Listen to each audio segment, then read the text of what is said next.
చాలామంది ఒక ప్రశ్న అడుగుతారు. ఏకి మైనస్ బి రుణఘాతాంకం ఉన్నప్పుడు అది ఎందుకు 1/a⁴b ధనఘాతాంకం అవుతుంది అని. ఇది అర్థం కావాలంటే ముందుగా ఒక విషయం తెలుసుకోవాలి. నిజానికి మొదటగా ఇది ఒక నిర్వచనం, డెఫినేషన్ మాత్రమే. గణితం, మ్యాథమెటిక్స్ అనేది ఒక వ్యక్తి కనిపెట్టింది కాదు. కాలక్రమంలో కొన్ని నియమాలు, కొన్ని పద్ధతులు ఏర్పడ్డాయి.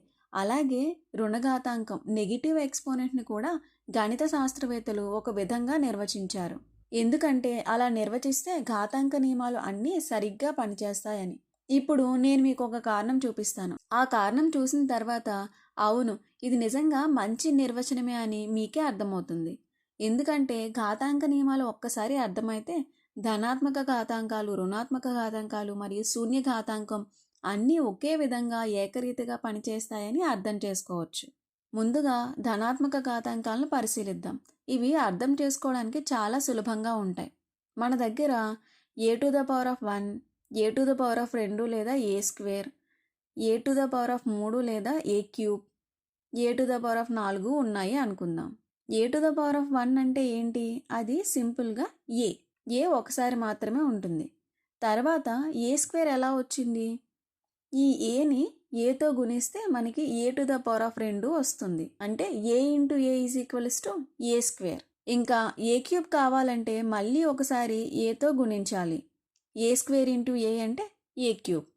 అలాగే a⁴4 రావాలంటే కూడా మళ్ళీ ఏతో గుణించాలి. a³ × a a⁴4. ఇప్పుడు మరో కోణంలో ఆలోచిద్దాం. ఘాతాంకం ఒకటి తగ్గినప్పుడల్లా మనం ఏం చేస్తామో చూద్దాం. మనం ఏతో భాగిస్తాము లేదా 1/aతో గుణిస్తాము. ఉదాహరణకి a⁴4 నుండి a³ రావాలి అనుకోండి. మనం ఏం చేయాలి? ఏతో భాగించాలి లేదా 1/aతో గుణించాలి. కాబట్టి a⁴4/a అంటే ఏ క్యాన్సిల్ అయితే మనకి a³ వస్తుంది. అదేవిధంగా a³ నుండి a² రావాలంటే కూడా ఏతో భాగించాలి. ఇంకా a² నుండి a⁴1 రావాలంటే ఏతోనే భాగించాలి. ఇప్పుడు ఇదే నమూనాను ఉపయోగించి a⁴0 ఎంత అవుతుందో చూద్దాం. ఇది మొదట కాస్త కష్టంగా అనిపించే విషయం. ఇప్పుడు a⁴0కి ఏ విలువ ఇవ్వాలి? అది 19 కావచ్చు, లేదా 10 కావచ్చు, 20 కావచ్చు, ఏది కావాలన్నా పెట్టొచ్చు. కానీ ఒక ప్రశ్న ఉంది. ఘాతాంకం ఒక్కోసారి తగ్గినప్పుడల్లా ఏతో భాగించే ఈ నమూనా ప్యాటర్న్ ఇక్కడ కూడా కొనసాగితే సరైనదే కదా? అయితే అలాగే చేద్దాం. a⁴1 అంటే దాన్ని ఏతో భాగిద్దాం.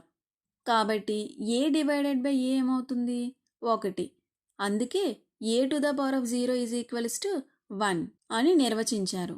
ఇదే ఆ కారణం. సున్నా ఘాతాంకం ఎందుకు 1 అవుతుందో అర్థం చేసుకోవడానికి ఇది ఒక మంచి ఇంట్యూషన్.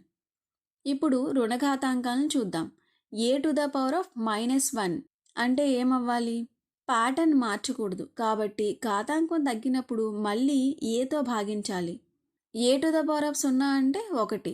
దాన్ని ఏతో భాగిస్తే 1/a అంటే a⁻−1 1/aగా వస్తుంది.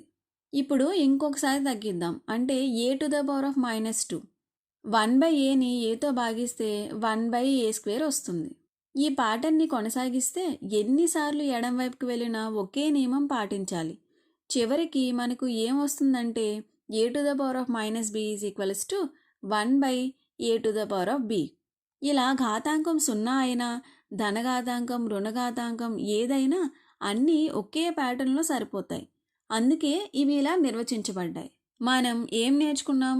ఘాతాంక నియమాలు, వాటి లాజికల్ ఇంట్యూషన్ ఎలా పనిచేస్తాయో అర్థం చేసుకున్నాం. a⁴0 1 ఎందుకు అయ్యిందో తెలుసుకున్నాం. రుణాత్మక ఘాతాంకాలు a⁻−b 1/a⁴b ఎందుకు వస్తుందో అర్థం చేసుకున్నాం. ఇంకా ధనాత్మక, రుణాత్మక, శూన్య ఘాతాంకాలు అన్నీ ఒకే నమూనాలో, ప్యాటర్న్లో పనిచేస్తాయని అవగాహన పొందాము.